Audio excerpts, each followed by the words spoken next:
እሺ ሰላም ተማሪዎች እንዴት ናችሁ? ከዚህ በፊት ቻፕተር 6 ሂስትሪ ፍሬሽማን ኮርስ በአዲሱ ሞጁል በዲቫይስ እያየን ነበረ እና በፓርት 7 ስለ አድዋ አይተን ነበረ፣ ስለ መጀመሪያው ጦርነት ማለት ነው። ዛሬ ደግሞ ከዛ የሚቀጥል የ1935 ኢንቬዥን የሚለውን ወይም እንደገና የመጡበትን በትል እናያለን ማለት ነው። እና ከዛ በኋላ የተከሰተው ምንድን ነው የሚለውን አፍተር ማት እናያለን ማለት ነው። እንቀጥላለን።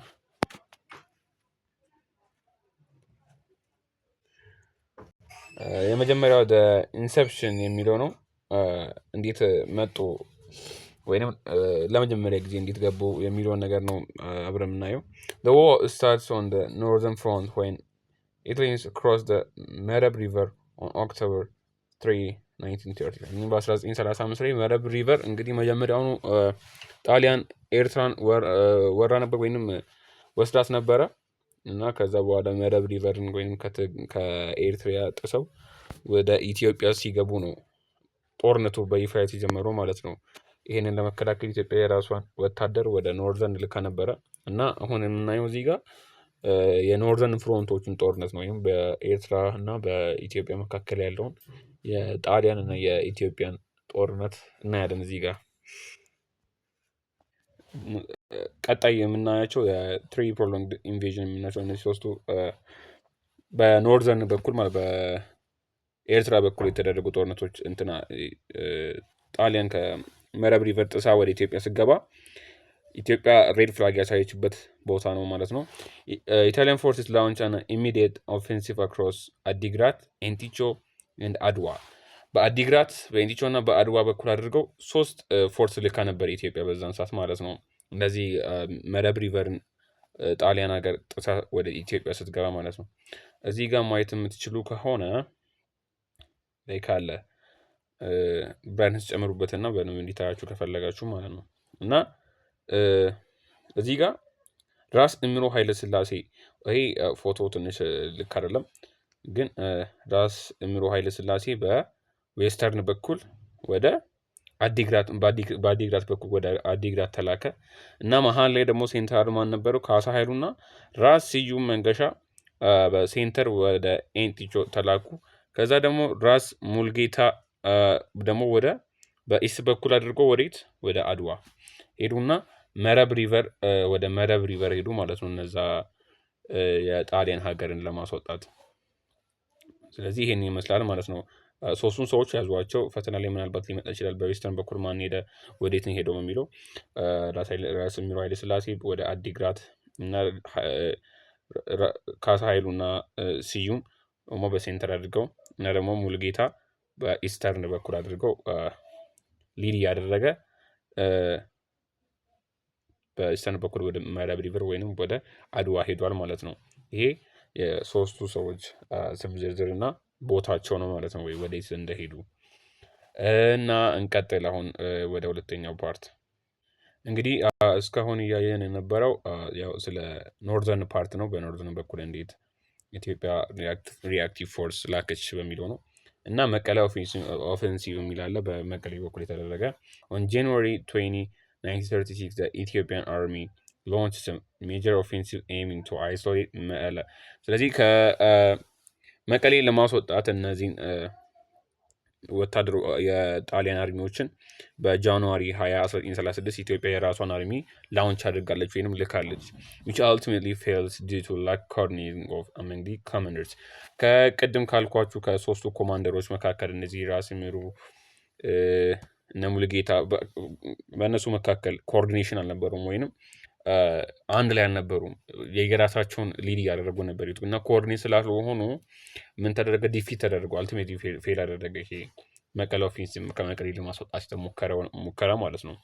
ከዛ በኋላ ወደ ፈርስት ባትል ኦፍ ተንበን ለመጀመሪያ ጊዜ በተንበን ውስጥ ጣሊያን እና ኢትዮጵያ የተዋጉበት ቦታ ማለት ነው። ኦን ጃንዋሪ 24 1936 ኢትዮጵያን ፎርስ ሰፈር ዲፊት አጌንስት ኢታሊያንስ እና እዚህ ጋም እንደገና ኢትዮጵያ ባትል ኦፍ ተንበን ያው መቀሌ ላይ ኮኦርዲኔሽን ምናምን ስላልነበራቸው በተንበን እንደገና ዲፊት ተደረጉ ማለት ነው። ሌላኛው ደግሞ ባትል ኦፍ አምባራዶም ነው። battle of Ambarum. The Italians advanced south of መቀለ to the natural fortress of አምባር። እንግዲህ አምባሮ ደግሞ የሚባል ናቹራል ፎርትረስ ነበር። በዛ ፎርትረስ ማለት ምሽግ ማለት ነው እና በጣም ኢምፕሬግነብል ነበር ማለት ለማለፍ ከባድ ነበረ እና ኢታሊያኖች እነዚህ በጣም አድቫንስ በማድረጋቸው ሳውዝ ኦፍ መቀለ ቱ ናቹራል እና ይሄ አድቫንስድ የሆኑ የጣሊያን ወታደሮች የአምባረዶምን ዋሻ ወይንም ምሽግ ጥሰው ለመግባት ቻሉ ማለት ነው። አቺቪንግ ዲሲቭ ቪክትሪ ኢትዮጵያን ዋር ሚኒስትር ራስ ሙሉጌታ ይገዙ ሎዝስ ሂዝ ላይፍ እና ይሄ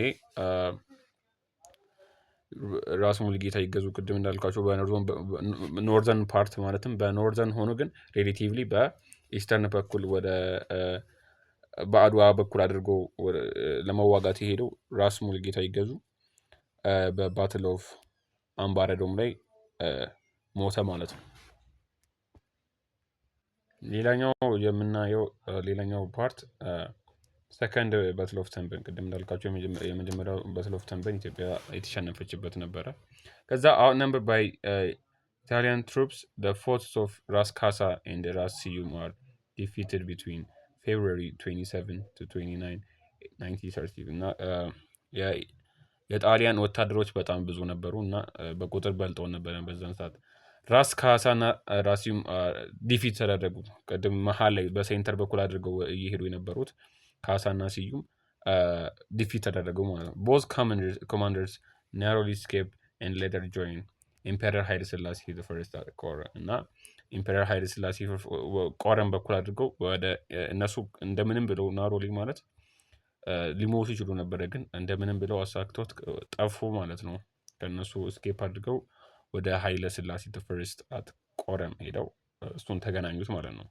ሶ አሁን ያየናቸው ጦርነቶች የኖርዘርን ጦርነት ነበሩ። አሁን በቀጣይነት የምናየው በዌስተርን ፍሮንት እንግዲህ እንደምታውቁት መጀመሪያ ላይ እንደጀመርነው ጣሊያን በዚህም የለከች ነበር ወታደሯን እና አሁን ደግሞ በዌስተርን ፍሮንት ሬዚስተንስ እና ኢምፔሪያል ፎርሶቹ ምን ይመስላል የሚለውን ነገር ቀጥለን እናያለን።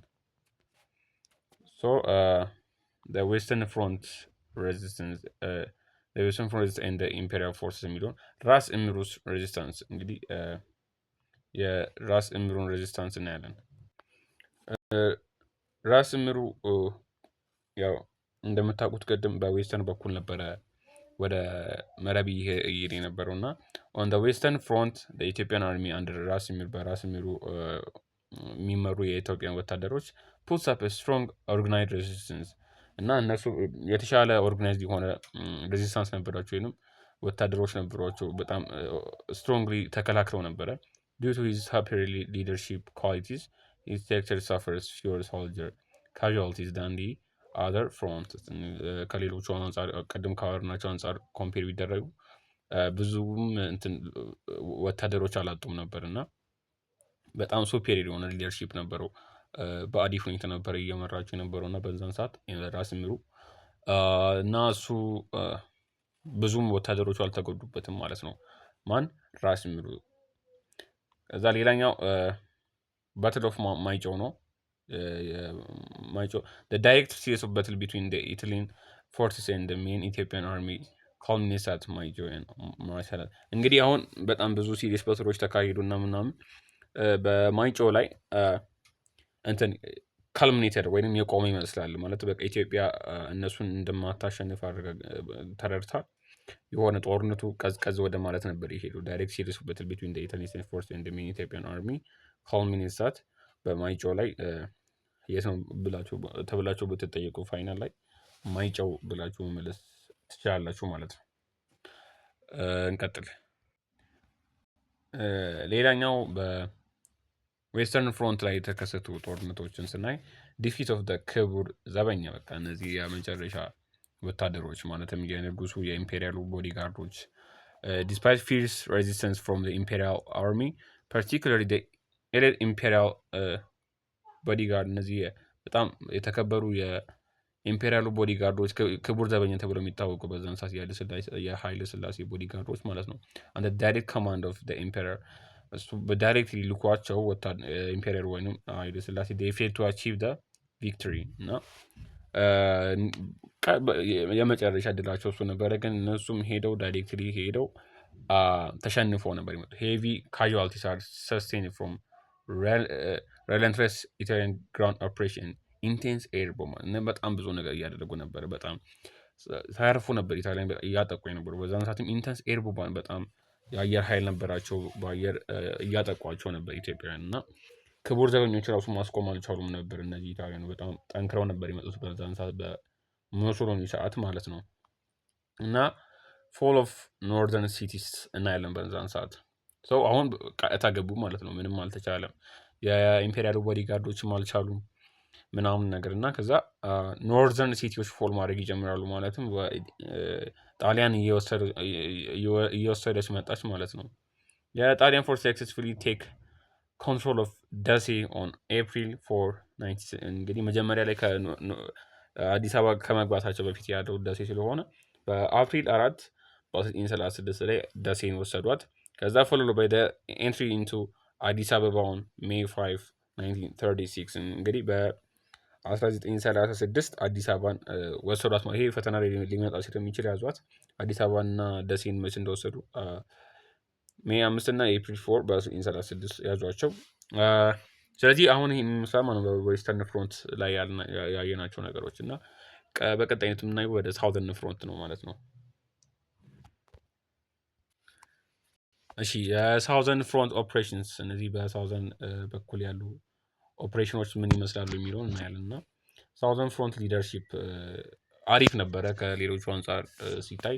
ኢትዮጵያን አርሚ ኦን ሳውዘርን ፍሮንት ኢዝ ቤተር ኢኩዊፕድ እና ደግሞ በጣም ማቴሪያል ነበራቸው። እነዚህ የወታደር እቃዎች ምናምን ነበሯቸው። ከዛ ሲስተማቲክሊ ሌድ ባይ ራስ ደስታ ዳምጠው በራስ ደስታ ዳምጠው ነበረ በሳውዝ በኩል እና በደጃዝማች ነጺቡ ዘማኔል እንደ ሳውዝ ኢስት እና በሳውዝ ኢስት በኩል ደግሞ በደጃዝማች ነጺቡ እና በሳውዝ በኩል በራስ ደስታ ዳምጠው የተመራ የሳውዘርን ፍሮንት በጣም ቬሪ ኪዩብ ነው። በጣም እቃዎች አሉት፣ ማቴሪያል አሉት እና ሲስተማቲክሊ ደግሞ ሊድ የተደረገ ነው። ይሄ ሳውዘርን ፍሮንት ከዌስተርን ከኖርዘርን ይሻላል የሳውዘርን ፍሮንቱ ማለት ነው። እሺ ኤርሊ ዲፊትስ የሚባሉ አሉ። ለምሳሌ ምንም ያህል እንትን ቢሆኑም ሳውዘርን አርሚ ሰፈር ክሪቲካል ዲፊት እና በጣም ክሪቲካል የሆኑ ወሳኝ ዲፊቶችን ነበር አጌንስት ኢታሊያን አት ቆራሄ ኢን ኖቨምበር 1935 እና ሎንግ ገናሌ ዶሪያ ሪቨር ቢትዊን ጃንዋሪ 14 እስከ በ1936 ላይ ሳውዘርን አርሚ በጣም ሰፈር አድርጓል ማለት ነው በዚህ ሰዓት። እና ደግሞ በቆራሄ ቀኖቹን ያዟቸው። በኖቨምበር 1935 ላይ በቆራሄ ነበረ።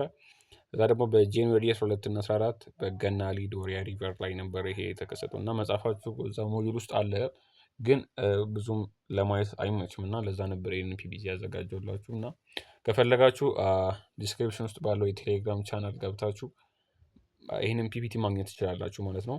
እንቀጥልና የአስቃሪ ዲዘርሽን የሚባለው አሉ እና ዱሪንግ ኢንስዊንግ ኢንጌጅመንትስ እና በቀጣዮቹ ኢንጌጅመንቶች ወይንም በቀጣዮቹ ወረራዎች ኒምረስ አስቃሪ ወይንም ኤርትራን ሪክሩትስ የሚባሉ እነዚህ ወታደር ሰብስበው ኃይል የሚያጠናክሩ ሰዎች አስቃሪ ይባላሉ በኤርትራ ውስጥ ማለት ነው።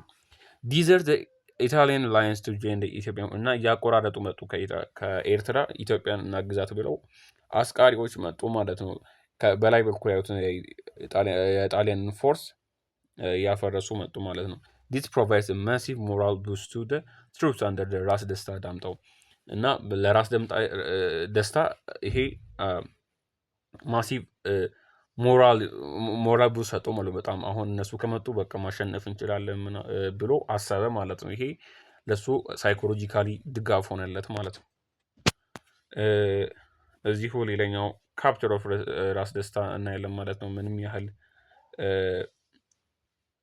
አሪፍ ቢሆንም ራስ ደስታ ኮንቲኒስ ቱ አግሬሲቭሊ ቻሌንጅ እና በጣም ቻሌንጅ እያደረገው ነበር። ያው ኢኩፕመንቱም ስላለው ጣሊያንን በጣም ያስቸገራቸው ነበር። አንቲል ሂ ኢዝ ኤቨንቹሊ ካፕቸር እና በጣም ከብዙ ቆይታ በኋላ ተወሰደ ወይም ካፕቸር ተደረገ ወይም ተያዘ ማለት ኤክሲኪዩትድ አት ጎጌቲ ኢን ጉራጌ ኤርሊ 1937 እና አስቡት አሁን ቀድም እያወራ የነበረው በ1936 ያለው ነው። ይሄ አሁን 1937 ከገባ በኋላ ነው ማለት ነው። ራስ ደስታ የተያዘው የት ከተባለ በጎጌቲ ጉራጌ በ1937ቱ የመጀመሪያዎቹ ወራት አካባቢ ማለት ነው። ሶ ስትራቴጂክ አውትከሞች አሉ። አሁን ለምሳሌ ሪዛልቶቹ ምናቸው ቢሊዮን ስናይ የጣሊያን ካዥዋልቲስ ኦን ሳውዘርን ፍሮንት ኤንድ አፕ ሃየር ዳን ዶስ ኦን ኖርዘርን ፍሮንት። እንግዲህ ኖርዘርን ፍሮንት ላይ በጣም ብዙ ሰው አልሞተም ነበረ የጣሊያኖቹ ወታደሮች ማለት ነው። በት እነዚህ የሳውዘርን ፍሮንት ወታደሮቹ በጣም ጠንካራ ስለነበሩ ብዙ የጣሊያን ወታደሮች ሞቱ ማለት ነው በደቡብ በኩል። ሰክሰስፉሊ ስሎዊንግ ዳውን ኢታሊያን አድቫንስ ቱ ዲ ሴንተር እና ይሄ ደግሞ ምን አደረጋቸው ማለት ነው? ሰክሰስፉሊ ወደ ሴንተር እንዳይሄዱ አደረጓቸው ማለት እዛው በደቡብ እንዲቆዩ አስገደዷቸው ማለት ነው የሳውዘርን ፍሮንት ወታደሮች። ካንሲኩዌንትሊ ማርሻል ባዶጊሊ ማኔጅድ ቱ ኢንተር አዲስ አበባ ቢፎር ጀነራል ግራዚያኒ ካን ኦኩፓይ እና ጀነራል ግራዚያኒ ሀረርን ከመውሰዷ በፊት ማርሻል ባዶጊሊ ወደ አዲስ አበባ ገባ ማለት ነው። እና ኦሬዲ አሁን ባዶጊሊ ወደ አዲስ አበባ ገብቷል። ሶ ኢንተርግረም ኢን ፎል ኦፍ አዲስ አበባ የሚለውን እናያለን። አዲስ አበባ እነዚህ ኢንተርግረም እና ፎል ኦፍ አዲስ አበባ ማለት እነሱ የገቡበት ወደ ኢትዮጵያ የገቡበት እና አዲስ አበባ የወደቀችበት ሰዓት ነው እና 3 days of chaos ነበረ በዛን ሰዓት። Following Emperor ኃይለ ሥላሴ flies from country on May 2, 1936 እና በሜይ 2 1936 ላይ ኃይለ ሥላሴ ከኢትዮጵያ ወጥተው አምልጦ ነበር። በዛን ሰዓት ብዙ ጦርነት ነበረ። ኢቨን ከኤርትራ ጋርም ጦርነት ነበረ እና አልቻለም። ስለዚህ መውጣት ነበር። prior to the arrival of occupation of army አዲስ አበባ plunges into anarchy እና አዲስ አበባ በቃ አሁን መንግስት የሌለበት ከተማ ሆነች ማለት ነው በዛን ሰዓት። ሶ አሁን ኃይለ ሥላሴም የለም እና ደግሞ ጣሊያን ገብተዋል። ስለዚህ ኢትዮጵያ አሁን ያለችው ያለ የሆነ ወጥ የሆነ ኮንስቲቱሽን አልነበራትም ማለት ነው በዛን ሰዓት። the capital experienced rampant burning of building, widespread looting and random እና በጣም ካፒታሉ ወይንም አዲስ አበባ ኤክስፒሪየንስ ያደረገችው በዛን በርኒንግ ቢልዲንጎች ይቃጠሉ ነበረ። የተለያዩ ሉቲንጎች ነበሩ እና ራንደም ሾቲንግ ዝም ብሎ በቃ ጦርነት ነበረ። ዝም ብሎ ከመሬት ተነስቶ ይተኮሱ ነበር እና በዛን ሰዓት አዲስ አበባ በጣም ሰላም አልነበረችም ማለት ነው። ሶ ታርጌትስ ኦፍ ሉቲንግ እነዚህ ሰው የሚገሉ ሰዎች ወስደው የሚገሉ ሰዎች ቫዮለንስ ኢዝ ፕራይመሪሊ ዳይሬክትድ አት ኢምፔሪያል ፓላስ እና በዛን ሰዓት አብዛኛው ሉቲንጎች ያሉት በኢምፔሪያሉ ወይንም በንጉሱ ፓላስ አካባቢ ማለት ነው። ፕሮፐርቲስ ኦፍ ሪች ፎሬን እና ደግሞ ሀብታሞችን ያማከለ ያው እዛ ብዙ ገንዘብ ስለሚያገኙ ማለት ነው ኢምፔሪያሉ የሚኖሩበትን ከዛ ደግሞ ሀብታሞች የሚገኙበትን እና ፎሬን ሬዚደንት ደግሞ ከውጭ ሀገር የመጡ ሰዎች ያሉበትን ቦታም ፈልጎ ነበር እያጠቁ የነበሩት እና many civilians saved their lives by seeking refuge inside the foreign legation እና ብዙ ሲቪሊያኖች ዜጋዎቹ ብዙ ዜጎች እነዚህ ፎሬን ሊጌሽን ለሊጌሽን ወይንም ለስምምነት የመጡ ነበሩና እነሱ ጋር ገብቶ ነበረ ላይፋቸውን ወይንም ህይወታቸውን ያተረፉት። ከዛ ዴሊቨሪ የጣሊያን ዲሌይ ነበረ በዛን ሰዓት ማለትም አውቀው አልገቡም ነበር ወደ ከተማ። Italians intentionally delayed their entry into the city so that the terrified population will view them as angels of the peace and submissively accept their rule እና ምንድን ነው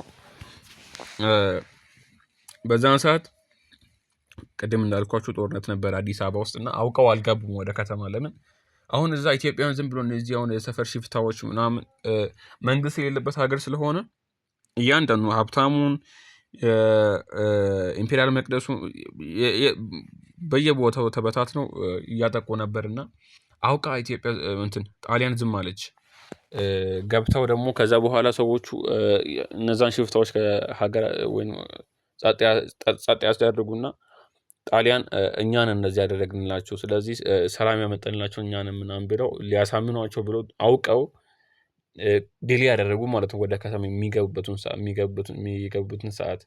እነሱ ችግር የለባቸውም ላይክ ጦርነት አለ ምናምን ሽፍታዎቹ ማስወገድ ይችላሉ። ግን አውቀው ከሰዎች የሆነ አቴንሽን ለማግኘት ብለው አውቀው ቆዩ ማለት ነው። ከዛ በኋላ ከገቡ በኋላ ኤንጅልስ ኦፍ ፒስ ተብሎ ሊጠሩ ይችላሉ። በቃ አሁን ሀገራችን ውስጥ ሰላም ሰፈነ እና ደግሞ ሰሚስሊ አክሰፕት ዴር ሩል እና በቃ አሁን እኛን ስላተረፉን ህጋቸውን መቀበል አለን ብለው ኢትዮጵያውያን ስለሚያምኑ በዛን ሰዓት ስለዚህ አውቀው ዲሌ አድርገው ነበረ ማለት ነው ወደ ከተማ የሚገቡበትን ሰዓት። እንደን ኦሬዲ አሁን ገብታለች ጣሊያን ወደ አዲስ አበባ ገብታለች። ካፒታሏን ወስዳ ኢሚዲየትሊ አፍተር ጌኒንግ ፉል ኮንትሮል ዘ ካፒታል ኦን ሜይ 5 1936 እና በሜይ 5 በ1936 አዲስ አበባን ካፒታሏን ከያዘች በኋላ ማርሻል ባዶጊሊዮ ሪፖርትስ ዘ ቪክቶሪ ዲሬክትሊ ቱ ቤኒቶ ሙሶሊኒ። በዛን ሰዓት የነበሩ የፋሽስቱ ሊደር ቤኒቶ ሙሶሊኒ ነበርና ለእሱ ሪፖርት ላከ ማለት ነው። የቪክትሪ ወይም ያሸነፉበትን ቪክትሪ ሊያበስረው ሪፖርት ላከ ማለት ነው። who announces the conquest to the world with the declaration ኢትዮጵያ ኢዝ ኢታሊያን ማለት ነው። በዛን ሰዓት በቃ ኢትዮጵያ ኦልሬዲ የጣሊያን ሀገር ነች ብለው አወጁ ማለት ነው። እና ደግሞ ይሄ ሜሴጅ ሜሊ ዳይሬክት የተደረጉ ወደ ቤኒቶ ሙሶሊኒ ነበረ ማለት ነው። የጨረስን ነው። አሁን ደግሞ የቀረው ኢታሊያን ኢስት አፍሪካ ወይም ኤኦአይ አድሚኒስትሬቲቭ ስትራክቸር ነበረ በዛን ሰዓት። አሁን በቃ ኦልሬዲ ኤርትራን ወስዳለች። መጀመሪያው ኤርትራን ወስዳ ነበረ። እነዚህ ሶማሊላንድን ጣሊያን ወስዳ ነበረ በባለፈው ክላሳችን ካስታወሳችሁ። ስለዚህ አሁን በቃ ኢስት አፍሪካን ወረን ጨርሰናል ብለው አድሚኒስትሬቲቭ ስትራክቸር ማዘጋጀት ነበረባቸው። ስለዚህ ይሄ ምን ይመስላል የሚለው እዚሁ እናያለን ማለት ነው። ኦኬ the merger the Italian government immediately merges the newly conquered nation of Ethiopia with its existing pre-war colonies of Italian Somaliland and ኤርትራ። እንግዲህ መጀመሪያ ቀደም እንዳልኳችሁ ሶማሊላንድ እና ኤርትራ ነበረ። ከሱ ጋር መርጅ ለማድረግ ኢሚዲየትሊ መርጅ ማድረግ ጀመሩ ወይንም ከነሱ ጋር መደባለቅ ጀመሩ ማለት ነው። ዲስ ኮንሶሊዴትድ ቴሪቶሪ ኢዝ ኦፊሻሊ ኔምድ አፍሪካ ኦሪየንታሌ ኢቲያላና በእነሱ ቋንቋ ማለት ነው። ምን ማለት ነው? ኢታሊያን ኢስት አፍሪካ ውስጥ ያለችው የጣሊያን ግዛት ብለው ሰየሟት ማለት ነው። ይሄን ይመስላል። ቀደም ኤርትራና ሶማሊላንድ ነበረ፣ ኢትዮጵያ ተጨመረች። ከዛ በኋላ ኦሬዲ አሁን ኢትዮጵያ ከገባችማ ኢስት አፍሪካን ወረናታል ብለው አፍሪካ ኦሪየንታሌ ኢታሊያና ብለው ሰየሟት። ኦሬዲ አሁን ወስደዋታል። ስለዚህ አሁን አድሚኒስትሬቲቭ ስትራክቸር ወይም የሚያስተዳድሩበትን ስትራክቸር ማስወጣት አለባቸው። ሲክስ አድሚኒስትሬቲቭ ሬጅንስ የተባሉ 6 ክልልን መስረታ ነበረ በዛን ሰዓት። ስለዚህ ስናይ ኤኦአይ is divided into 6 distinct governorates። አሁን በየስድስቱ ሪጅኖች ወይም ክልሎች የሆነ የሚገዛ ሰው ማስቀመጥ ነበረባቸው። ስለዚህ አሁን ለምሳሌ ስናይ በኤሪትሪያ ወይም በኤርትራ ኢንክሉድስ ትግራይ ሪጅን። እነዚህ ኤርትራ ውስጥ ያሉት ትግራይና ኤርትራ ያው ስለሚቀራረቡ ሁለቱንም አንድ ላይ አድርገው በአስመራ ካፒታል አድርገው አንድ ሪጅን አደረጉ። አማራ ውስጥ ደግሞ በጌምድር፣ ጎጃም፣ ወሎ፣ ኖርዘርን ሸዋ ኢትስ ካፒታል ጎንደር። ስለዚህ አማራ ውስጥ ያለውን ነገር ሁሉ አካላ ጎንደር ሆነ ካፒታሉ ጎንደር ይሆናል ማለት ነው አማራ ውስጥ። እንደን ደግሞ ወደ ሳውዘርን እና ወደ ሳውዝ ዌስተርን ፓርት ስንሄድ ደግሞ ኦሮሞና ሲዳማ አለ። ኦሮሞና ኢንክሉድ ሳውዘርን እና ሳውዝ ዌስተርን ፕሮቪንስ። እነዚህ በሳውዘርን እና በሳውዝ ዌስተርን ፓርት ያሉት with its capital at ጅማ። ስለዚህ ካፒታሉ ጅማ ላይ ሆነ በዛን ሰዓት ነው ማለት ነው። ኢስተርን ኢትዮጵያ ጋር ስንመጣ ደግሞ እንደሚታወቀው ሀረር መሆን አለበት የግዴታ። established with its capital at ሀረር። እንግዲህ ሀረር ቀደም እንዳልኳቸው ገብተው ነበረ። ሌላኛው ደግሞ ሶማሊ ደግሞ ሳውዝ ኢስተርን ፓርቷ ማለት ነው። ኢንክሉድስ ዘ ኦጋዴን ኦጋዴን ክልል እና with its capital at ሞቃዲሾ። ስለዚህ ሞቃዲሾ ውስጥ ካፒታሉን እዛ አደረገው ሶማሌ ሲመጡ። ከዛ ደግሞ ሸዋ ወይንም ሸዋ የሚባለው የድሮ የኢትዮጵያ ሴንትራል ፓርቷ አሁን አላቅም ፎርሙላ አራውንድ አዲስ አበባ ዊዝ ሰርቪስ አዝ ዘ ካፒታል ኦፍ ኢንታየር IEA። ስለዚህ ሸዋ ወይንም አዲስ አበባ በዛን ሰዓት ካፒታሏ ዋናዋ የኢስት አፍሪካ የጣሊያን ግዛት ዋናዋ ካፒታል ተደርጋ የተሾመችው አዲስ አበባ ነበረች ማለት ነው። ስለዚህ ሪጅኖቹ ያንን ይመስላሉ።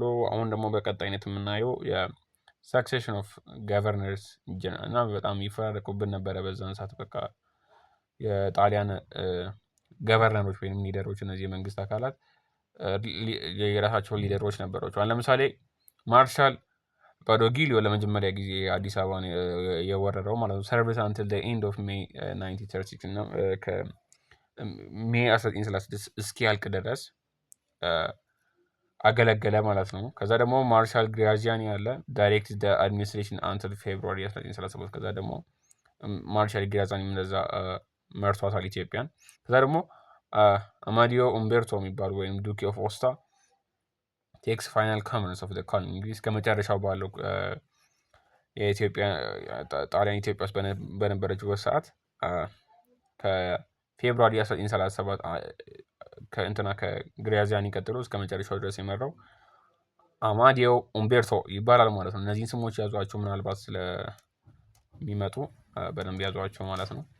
ኦኬ እዛ ደግሞ የምናየው ኔቸር ኤንድ ኢኮኖሚክ ኢምፓክት ኦፍ ኦኪፔሽን እና ጣሊያን ወደ ኢትዮጵያ ስትገባ ላይክ ዝም ብሎ መውረድ ብቻ አይደለም፣ አንዳንድ ኢኮኖሚካሊ የተቀየሩ ነገሮች አሉ እና ደግሞ ያ ነገር ለእኛ የጠቀሙን በአሁን ላይ አሪፍ የሆኑ አሉ። በዛን ሰዓት ምንም ያህል ስለ እነሱ እንትን ብቻ ስለ ሰልፍ ኢንትረስታቸው ብቻ አስበው የሰሩት ቢሆንም አሁን ላይ አሪፍ ኢኮኖሚ ነው ማለት ይቻላል። እና ቢሮክራሲ እና ኮራፕሽን ነበረ ግን በዛን ሰዓት IEA ወይም ኢታሊያን ኢስት አፍሪካ አድሚኒስትሬሽን ኢዝ ካራክተራይዝድ ባይ ቶፕ ሄቪ ሃይሊ ኢንኤፊሽንት ቢሮክራሲ እና በጣም ቶፕ ሄቪ የተባሉ እነዚህ በቃ ቶፕ ሰዎች ያሉት የሚከበሩበት ሃይሊ ኢንኤፊሽንት ቢሮክራሲ ደግሞ ምንም ጥቅም የሌለው ቢሮክራሲ ብቻ አሁን የሚከበረው እዚህ ጋር ቶፕ ሰዎቹን ብቻ መሪዎቹን ብቻ ነው ማለት ነው። ራምፓንት ፋይናንሻል ኮራፕሽን በጣም የፋይናንሻል ኮራፕሽን ነበረ በዛ ሰዓት፣ ዝርፊያ፣ የተለያየ በቃ ሙስና ምናምን ያካሂዱ ነበር እና ፎር ኤግዛምፕል ማርሻል ባዶጊሊ ፖኬት ራፍሊ 1,700,000 ማሪያ ትሬዛ ቴረስ በዛን ሰዓት እንግዲህ መደበያችን የነበረ አስታውሳችሁ ከሆነ መጀመሪያ ላይ አውርተን ነበረ ስለ ኢትዮጵያ ስለ ኢኮኖሚ መገበያዋን ስናወራ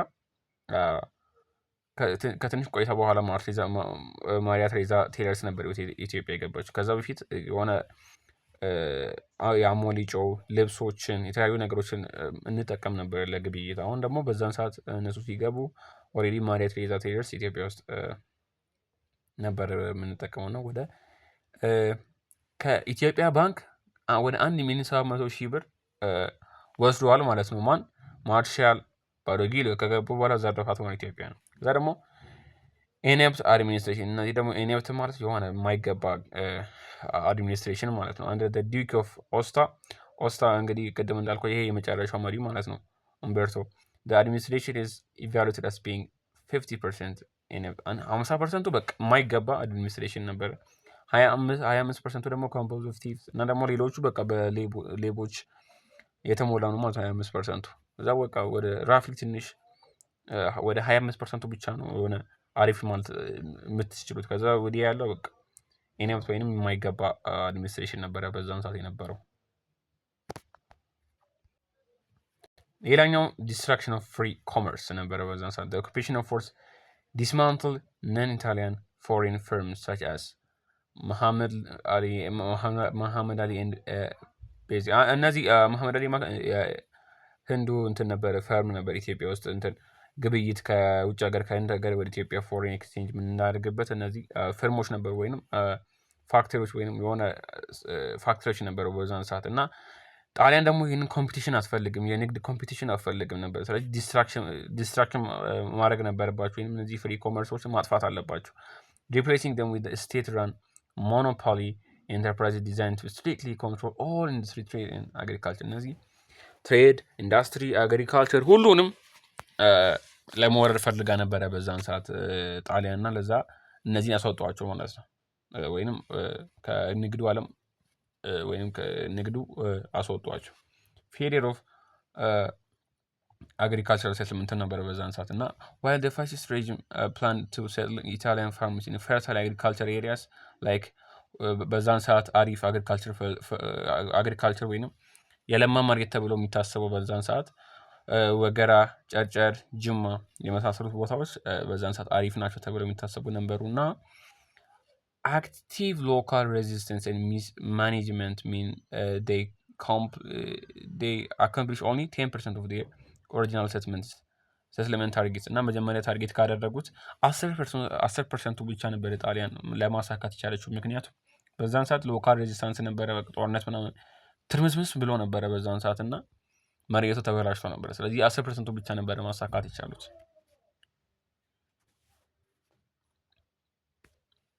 ሶ the last one administrative control and colonial legacy ነበረ። እንግዲህ ከዚህ ውስጥ የምናየው የአርባን ኮንፋይንመንት ነበረ። ዲው ቱ persistent patriotic resistance Italian administrative control and infrastructure projects are strictly confined to ሜጀር አርባን ሴንተር። እነዚህ አሁን ለምሳሌ በዛን ሰዓት በጣም እነዚህ የክልል ሰዎች በጣም እንትን ሬዚስታንስ ነበራቸው እና ወደ እነሱም መግባት አልቻሉም። አርባኖቹ ናቸው ነበር በዛን ሰዓት የቀለለዋቸው። ዲቱ ፐርሲስተንት ፓትሪዮቲክ ሬዚስታንስ ኢታሊያን አድሚኒስትሬቲቭ ኮንትሮል ኤንድ ኢንፍራስትራክቸር ፕሮጀክትስ አር ስትሪክትሊ ኮንፋይንድ። አሁን እንደምታውቁት ሁሉ በከተማዎች ነበር ብዙም ይሄ ኢንፍራስትራክቸሩ የመሬት መንገድ ልማት የመሳሰሉት ይሄ አስፋልት ምናምን በከተማዎች ነበር የተደረጉት እና እነዚህ የሎካል ሰዎቹ በጣም ሬዚስታንስ ስለነበራቸው ወደዛም መግባት አልቻሉም። እሺ እየጨረስን ነው። ኦኬ አሁን ሰዓታችንም እየረዘመ ነው፣ ግን እንጨርሳለን። በትዕግስት ጠብቁኝ። ከዛ አሁን አንድ ስላይድ ብቻ ነው የሚቀረው እና ይሄ ከዚህ በኋላ አንድ ስላይድ አለን ማለት ነው። አርኪቴክቸር ሌላኛው የምናየው እነዚህ የአርኪቴክቸር ይሄ ፎቅ ምናምን የመሳሰሉት ነገሮች ቢልዲንጎች ፊዚካል ኢንፍራስትራክቸራል ኢምፓክቶች ናቸው ማለት እነዚህ ፊዚካሊ የምናያቸው ነገሮች እኞቹ ኢኮኖሚ ምናምን ነበር ቅድም ያየ ነው። አሁን ደግሞ የምናየው ኢንፍራስትራክቸር ኢምፓክት ነበር። ስለዚህ ኢታሊያን ቢልድስ ሊቭ እንደ ሌበል አርኪቴክቸር ማርክ ኢን ታውን ሰች አስ አዲስ አበባ፣ ጅማ፣ አድዋ፣ ጎንደር፣ ደሴ፣ ሀረር፣ አስመራ እና ሞቃዲሾ ውስጥ ሊጠፋ የማይችል አርኪቴክቸራል ማርኮችን አስቀምጦ ነበር የሄዱትና አርባን ፋሲሊቲ ነበረ በዛን ሰዓት። ኢንትሮዳክሽን ኦፍ ቤዚክ አርባን አሜኒቲስ ቱ ሰሌክት እነዚህ ንጹህ የሆኑ ስፔሻሊ ክሊን ፓይፕ ዋተር ኤንድ ኤሌክትሪሲቲ እና አርባን ፋሲሊቲ የከተማ ልማት ነበረ በዛን ሰዓት። ያው እነሱ ስለሚያስፈልጋቸው ነበረ የቧንቧ ውሃ፣ መብራት የመሳሰሉትን ነገሮች ሰርተው ነበር ያለፉት። ሌላኛው ትራንስፖርት ነው። ኤክስቴንሲቭ ሮድ ኮንስትራክሽን ኤንድ ዲቨሎፕመንት ኦፍ ሞተር ትራንስፖርት ኔትወርክ ሊንኪንግ አርባን እና ኮሎኒያል ሀብስ ያው በየሀገሩ መበታተን ስላለባቸው መንገድ ይሰሩ ነበረ ለራሳቸው ጥቅም ሲሉ ማለት ነው። ኤክስቴንሲቭ ሮድ ኮንስትራክሽን ዲቨሎፕመንት ኦፍ ሞተር ትራንስፖርት ኔትወርክ ሊንኪንግ አርባን ኮሎኒያል ሀብ እነዚህ በየከተማ ያሉትን የኮሎኒያል ሀቦችን ወይም ቦታቸውን ሬጂኖቻቸውን ለማገናኘት መንገድ ይሰሩ ነበረ በዛን ሰዓት። ይሄ በትራንስፖርቱ አኳያ ያደረጉት ነበረ ማለት ነው። ሌላኛው ሶሾ ኢኮኖሚክ ነው። ሶስት አይነት ሶሾ ኢኮኖሚክ ኢምፓክቶች አሉ። ካሽ ኢኮኖሚ፣ ሶሻል እና ፖለቲካል አለ። ካሽ ኢኮኖሚ ስናይ ፎርስድ ኮንሶሊዴሽን ኦፍ ሴንትራላይዝድ ካሽ ቤዝድ ኢኮኖሚ እንደ ድሮ አሞሌ ጨው ምናምን አይሰሙ ነበረ በዛን ሰዓት። አሁን ምን አደረጉ? ሴንትራላይዝድ የሆነ የካሽ ቤዝድ ሲስተም ብቻ በገንዘብ ብቻ እንዲገበያዩ ነበር የተደረገው። ሌላኛው ሶሻል ሌጋሲስ በዛን ሰዓት በጣም ብዙ ሬዚስታንስ ነበር እንደምታውቁ። ራፒድ ኤክስፓንሽን ኦፍ ፕሮስቲቱሽን አዶፕሽን ኢትዮጵያን ሀቢትስ በዛን ሰዓት በቃ ኢትዮጵያ በጣም በብዙ ፎሬን ወይም ከውጭ አካላት ስለሚገቡ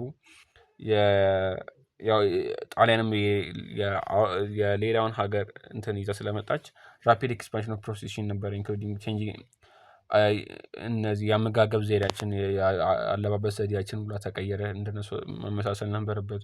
እንደ ኢንቴግሬሽን ኦፍ ጣሊያን ወርዶች ኢንቱ ሎካል ቨርናኩላርስ እና ደግሞ በጣም አሁን ራሱ የምንጠቀማቸው የተለያዩ የጣሊያን ወርዶች አሉ። ላይ አሲፍ የአማርኛ ቃል ይመስላል ግን የጣሊያን ወርዶች አሉ። ስለዚህ ሶሻል ሌጌሲስ እነዚህ ናቸው። በጣም ፕሮስቲቱሽን ነበር እነሱ የመቃወም እንትን ነበረ በኢትዮጵያ ውስጥ ማለት ነው። ሶ ዘ ላስት ፓርት ኢዝ ፖሊሲ ኦፍ ዲቪዥን ነበረ። ፖሊሲ ኦፍ ዲቪዥን ደግሞ ምንድን ነው? The colonial state implemented deliberate policy of institution division, systematically fostering ethnic and religious tension to undermine unified Ethiopian ethnic identity እና ዲቪዥን እንትን ደሊቤት ያስገቡ ነበር ኢትዮጵያ ውስጥ። ለምን ኢትዮጵያ ውስጥ ያለውን አንድነት እነዚህ የመሳሰሉትን ነገሮች ስለማይፈልጉ እነዛን ቴንሽን ውስጥ ለማስገባት ክፍፍል ያደርጉ ነበረ ማለት ነው። እነዚህ ኮሎናል ስቴት ወይም የጣሊያን መንግስት ማለት ነው። ሶ የፖሊሲ ኦፍ ዲቪዥን ይሄን ይመስላል። በቃ ኢትዮጵያ ውስጥ ክፍፍልን ፈጥረው እርስ በርስ ለማጋጨት ነበረ ሀሳባቸው ማለት ነው። ሶ እንግዲህ ጣሊያን ወደ ኢትዮጵያ ከገባች በኋላ የተፈጸሙ ጦርነቶችን እና አፍተር ከጦርነቱ በኋላ የተከሰቱ ነገሮች አይተናል። በኢኮኖሚ፣ በአግሪካልቸር፣ በፖለቲካው፣ በሶሻል የመሳሰሉትን ነገሮች አይተናል። ሶ አሁን ይሄ ያለው በቃ ኢትዮጵያ ችግር ውስጥ እንዳለች የሚያሳይ ፓርት ነው ማለት ነው። በቀጣይ ፓርት ደግሞ የምናየው ፔትራይቲክ ሬዚስተንስ እንዴት ተከላከሉ፣ እንዴት አሁን ያለችበትን ኢትዮጵያ እንዴት አገኘን የሚለውን በቀጣይ ፓርት እናያለን። ስለዚህ አሁን ይሄ የመጨረሻው ነው ማለት ነው። ቴንክ ዩ ዲስ ኢዝ ቻፕተር 6 ፓርት 8 አይገስ እንደዛ ነው። እና ሁላችሁም እንግዲህ ቪዲዮ ከተመቻችሁ ላይክ፣ ሰብስክራይብ እና ሼር ማድረግ እንዳደረሱ። ጥያቄ ካላችሁ ደግሞ ኮመንት ላይ ጻፉ፣ እንመልሳለን ማለት ነው። ቴንክ ዩ እናመሰግናለን።